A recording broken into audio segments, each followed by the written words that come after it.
Are you the fighter who's always in the mix, trying to stand his ground and be victorious above their enemies? Then do we have a list for you? Our top 5 items for the melee martial character. Stick around. Hi, and welcome to Nothing Ventured, Nothing Aim. I'm your host with the most, your DM Jared, and today I'm joined by Fabio. Hey party peoples, what's going on everybody? So like I said before, this is our top 5 list of items we would use in our martial character builds. Now, these aren't the best. These are just our choices, and there's a ton out there. So if you want to tell us in the comment section below what items you would choose, please do. And also, if you have a second, like and subscribe, because I have to say it, because YouTube, the algorithm needs it. You have to feed the beast. So feed the beast. Feed it. So Fabio really built most of this list. He is amazing with min-maxing, and yeah, so a lot of this stuff on here is his choices, and we're going to start off strong and we're going to start off low. So we're going to build this up to higher tier items. So firstly is the Aeon Stone, the pearly white spindle, which is item level 3, I believe. So That Fabio, tell us why you chose this item on your list. Okay, so the reason why I chose this is because there's a lot of times where you're going to be in the thick of the fray, beating things up, taking some damage, blocking some blows, doing all sorts of craziness, right? And you're going to get hurt. Part of, any type of game where you're like rolling dice, anything like that, is there's a possibility that you might get hurt unless you're playing craps or something like that. But then you might just get robbed.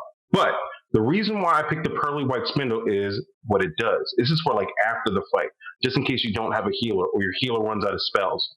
What this Aeon Stone does is when you invest this Aeon Stone, it slowly starts healing your wounds, restoring 1 HP every minute. The resonant power grants you 1 resistance to negative energy. I love this item, and for a level 3 item, it's amazing. The reason why I love it, you're in the middle of the fray, the fight's over, your priest doesn't have heals, your cleric's running out of spells, you just need a little bit of time. 10 minutes, you gain 10 HP back. 20 minutes, you gain 20 HP back. It doesn't require a long rest. It doesn't require a short rest. You could be just moving along through the dungeon and get this HP back. And just ask your DM, hey, we've been walking through this dungeon, or we've been walking through this forest for how long? If it's just, 10, 15 minutes, you can just mark down on your paper, I just got 10 to 15 HP back just by having this item on me.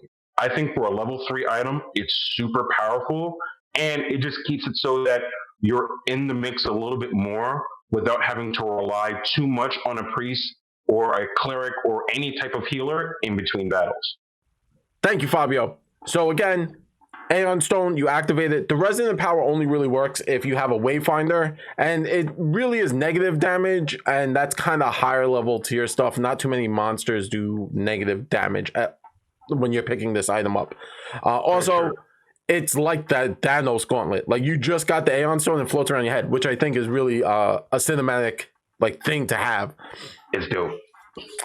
Now, on your list, Fabio, we come to, and I was shocked you chose this because there's a million. I thought there were better options until you brought this to my attention, and it is the sturdy shield. And this kind of flows through every level as it goes all the way to, I believe, 17.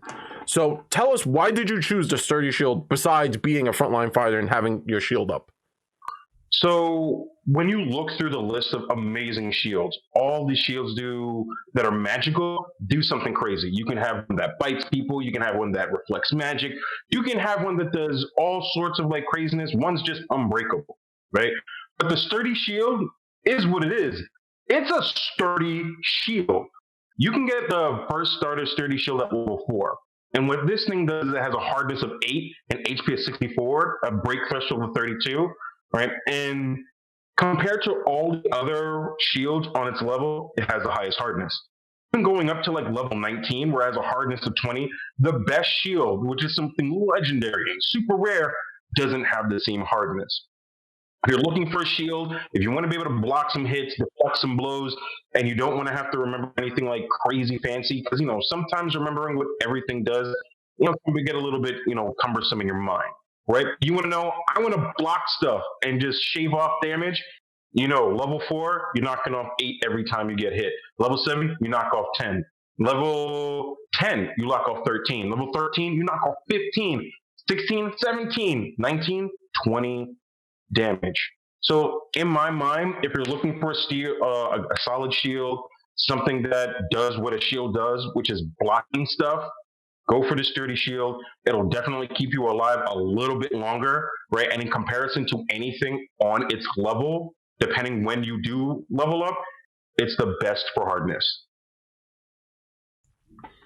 Yeah, I was super surprised. I was fighting for the Lion Shield because in an earlier campaign, Fabio had a paladin who had a Lion Shield that actually he changed it to look like, cosmetically it looked like Terry Crews, because his god was the god of allspice. And Old Spice! yeah, and it was Terry Crews, and he built his character around like that, the Old Spice character Terry Crews plays on those commercials, and it was really cool. And I was like, oh man, if I'm a frontline fighter, I would want a shield that can bite. But looking at the fact that you want a shield to last without having to toss it to your side, or you're in so much combat, like you might have quick repair, but at early levels, you're gonna need that full minute to repair your shield. Having the sturdy shield is very powerful and solid, especially if you're doing the sword and board as it was. Okay, so the next item, this was an item that Jared and I just went back and forth on, determined like, hey, what would be a good solid thing to put on? When you're thinking of clothes you want to put on, armor you want to put on, what's something solid? Jared actually found this one, and once I read everything that it did, I was like, ooh, this is fun. So I'm going to hand this one over to Jared. This is the Victory Plate, which is a level 9 item. Yes. So thank you, Fabio. The Victory Plate, I thought was really cool because it reminded me of Maui from Moana. And if you never saw Moana, Maui has tattoos of all the really cool deeds he does. And that's his story. And that's the exact thing the Victory Plate does. It's a +1 resilient full plate, so it's heavy armor, right? Mm-hmm. But on its activation, so you have to activate this. You kill or destroy a creature of level or equal to or greater than your Victory Plate, so 9 plus. And this creature has a selection of traits. So at the bottom, it has a number of traits: aberration, fey, celestial, construct, dragon, elemental, fiend, ooze, undead. It's all of them. Once you kill a creature or destroy a creature of that, it creates a tabard of your victory on your thing, and it can hold up to 4. Then when you activate it once per hour, so it's not like a one-shot thing. One of the 4 emblems representing one of your victories, and you recall your triumph over that creature, it vanishes. And for 1 minute, you gain resistance 5 to the damage type based on that creature's trait. So if like you're fighting undead, right? And let's say you've been fighting undead and you killed an undead, a vampire, you slayed it, and you're like, gotcha, vampire. You blade style. You threw one of those like blade nunchuck things he throws and chops the vampire's head off. And you're like, now you got a vampire, you slaying a vampire, and then you come up against, Mumra the Ever Living. It's undead. You activate that, and now you have resistance 5 to undead negative damage, which Mumra the Ever Living should be doing to you. And resistance 5 is very powerful. That's you are now just 5 points gone. You don't even take that. And if you have the sturdy shield and you're blocking with that, you're a tank. You're just brawling. Plus, I love the fact that I killed Mumra. I killed that vampire, whatever. F you, Strahd. Well, this is Pathfinder 2nd edition. So, Nega Strahd, right? Not really Strahd. And you killed Strahd, and now you're fighting Mumra the Ever Living, and you kill him. Well, he's probably higher level than you. So you steal his image, and you put it on your armor at that point. And it's just, and you could keep recycling it. And most of the times, I find dungeons always have a theme. So this theme is dragons, this theme's oozes, this theme's undead. So you're probably going to be using that more often than not. So it was something I really enjoyed. I we were trying to figure out armor, and a lot of the basic armor is it's very basic. This one I felt did the most for you. I agree. I think with this one, it gives you a little flair. So if you want to like go full-fledged RP in it and have like, oh, these are pogs for all the people that I killed. Like, here's my tablet of everything that's been, destroyed by these hands. You have something to commemorate that for RP status. And if you're in the back of your mind, you're going min-maxer mode, like me, like I just want to take off more damage. I want to live longer. I want to do this. This is a dope piece of armor. I think when we went back and forth with it, there is a little nuance because like it does have only like 7 different types of like overall creature traits, right? But at the same time, Aberration or Fae, solid. Celestial, Construct, Dragon, Fiend, Ooze, all undead. These are a lot of monsters that you will see repeatedly, just like Jared said before, through your dungeons, through your traps. And more often than not, you kill one, you got it, and you're ready for the next one. Now, the next weapon, or I shouldn't say weapon, I should say the next item on our list, in my mind, the name is cool. What it does is amazing. And Jared popped this one, and I was like, oh, wait, this is really effective. This will come in handy for a long time. This is the Dragon Scale Amulet. It is an item level 15 item, but what it does is just amazing. So I'm going to throw this one over to Jared so he can just tell you how awesome the Dragon Scale Amulet truly is. Thank you, Fabio. The Dragon Scale Amulet is actually 2 things to speak on it. One, it's not from the core rule books that are out. It's from Age of Ashes. But if you're just looking through this and you're talking to your DM and this is something you want, I'm sure you and your DM could work it out. Besides that, it is rare, and you have to invest into the item. But the dope thing about this, and this is the reason why it has to be item level 15. The amulet is made from scales of 5 ancient dragons. So this, if you're a DM listening right now, this is a quest item. You let them go kill 5 ancient dragons and someone gets this, it's pretty dope. You gain resistance 5 to acid, cold, electric, fire, and poison. Not 1, not 2, all of them. 5. Yeah. $5 foot long right here. Boom. If you take damage from one of these types of types from a Dragon's Breath weapon, the amulet glows brightly, and for the next 10 minutes, your resistance against that type of damage increases to 20. So now it's 20. You have resistance 20. And remember, if you're wearing that victory plate, I believe it all starts to stack at this point. So you're going to have about 25. I have to double check with Steve on that, but I'm going to say it probably stacks. So you're pretty tough at this point. Now, if you are subject to a dragon's fight roll present, you can roll your saving throws twice and use the higher result for the aura. When you activate this, it's once per day. You exude an aura that terrifies all foes in 60 feet, as per the Frightful Presence ability. And your enemies now need to beat a DC 34 will save. 60 feet is huge. That's not a small. That's everyone. And if you're the target, if you're like, come get me, 60 feet is everyone. You're like, everyone's scared of me. Everybody's getting it. Everybody's going to be scared. Resistance 5 to acid, fire is all of them. It's so good. It's like an item that, like, if you're trying to be a tank or like the guy in the person in the front, that, oh man, it's just so powerful. I would never give it to any of my players. You would never get this. But I'm going to try. I know. Definitely try. I love this item mainly because it covers a lot of the things that normally become the bane or like the existence of like a tank. It's like, okay, physical damage isn't going to work on you. I'm going to hit you with acid. I'm going to hit you with fire. I'm going to, hit you with like that, the Palpatine and just all power electricity through your entire body or just poison the mofo. Right? Having the resistance to that, right, even though it's just 5, just gives you a little bit more staying power inside the fight. So all the things that are usually not in the mind of a tank, or the things that if it is in your mind, you're looking at it like, oh man, please don't hit me with a fireball. Please don't hit me with a fireball, right? But this will help you out with that. And if you're going against a dragon, you're going to get hit with a breath weapon. Even if you're in the mix, you're trying to dodge, you put your shield up and everything, like there's a higher probability that you're going to get hit because you're in the fray, you're in the mix. And now increasing that to 20, listen, like the dragon's going to look at you like, why are you still alive? I don't like you. I don't like your armor. And I don't like that amulet that you're wearing. Right? It'll come in handy. I promise. Definitely use it.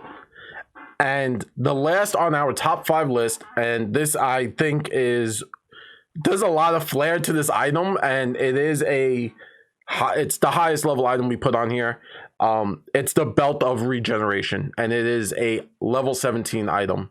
But to tell you more about it, this actually was like the first thing Fabio said to me when I was like, "Hey, let's talk about items." He's like, "Yeah, Belt of Regeneration." I was like, "Dude, you gotta start small. Why we?" He was like, "Nah, start big, all day. Go big, go home." I literally said, "Go big or go home," even though I'm in my house. Yeah, I'm home too. So, but yeah, the Belt of Regeneration is amazing. What it does is this belt is crafted from rubbery troll hide. So you got your little green on, and it says that's green and orange in color. You gain 15 temporary hit points the first time you invest the belt in a day. When you invest this belt, you either increase your Constitution score by 2 or increase it to 18, whichever would give you a higher score, right? Which, off the bat, even before talking about the activated ability that it has, is awesome. Let's say you built your character all wrong, and like if you're going to be in the mix, you should definitely have con. Right? Let's say, you know what? I've survived to level 17 or 18 and I didn't have that much time. It's been a rough ride, but I don't have to worry about it. Boom. Guess what? If you had like a 10, 12, maybe 14 time, it now increases it to 18, more HP. And you wake up in the morning with 15 temps. Off the bat, that's amazing. Let's say you were already at 18, because you know what? I want to be the meat shield in the mix, right?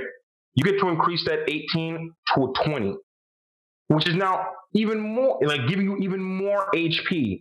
And that, my friends, is what's going to keep you alive. Now, we can all say, trust me, having a little bit more HP, having a little bit more staying power is all the things that you need. Also, it's great for saves. So, you're solid there. The activated ability, though, is cool. What it says is once per day, you tighten the belt 1 notch to gain a regeneration effect. For 2d4 rounds at the start of your turn, each round you recover 15 hit points unless you took acid or fire damage since the start of your previous turn. So, just so you hear what I'm saying, you start off the day with an extra 15 temps, right? You're in the middle of the mix and like, you know what? I need some HP. Maybe my healer's down. Something's happening. Something's hitting me repeatedly. Boom. Let me tighten up this belt 1 notch. You're gaining 15 hit points for 2d4 rounds.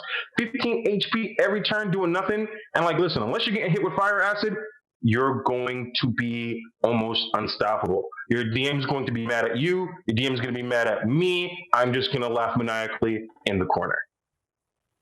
Yeah. 15 hit points and minimum 2 rounds, right? Even if you roll 2 ones on a d4, minimum 2 rounds. Maximum 8 rounds. 8 rounds is a lot. That's almost 1 minute. And most spells die in 1 minute. That's the messed up part. Yeah, so I mean these are really powerful. I think you would make everyone upset. I now know the items. See, this was a trick. I got Fabio to give me his list of items to make sure I never give them out, and that was the trick right here. I have a backup list of shadier items. No! Yes! You know me very well, Jared. I always got a backup plan. God damn it. Right? It's not always a good backup plan, but it's a backup plan nevertheless. Mm-hmm. Right, but yeah, these items will definitely keep you alive. They'll keep you in the fray. They'll add a little bit of flair to your RP. So if you're looking for something as you want to be in the mix, you want to be the person that's tanking things, you want to be in the middle of combat, I definitely say look at many of these items. They will keep you alive. They will keep you, doing, what you want to do more, which is damage, or just being able to eat hits that other people can't, right? And if you think you have other items that are better, definitely talk about it. Show us in the comments below. I want to know. Maybe if there's some stuff that we missed out and you want to share with us saying, yo, have you seen this one? Or have you seen this one? Show it to us. Well, thank you everybody for watching. Thank you everybody for liking and subscribing, and definitely share it with your friends. We love you here at NVNG, rolling dice, giving advice, with a little bit of that New York spice. See you later. Love you guys.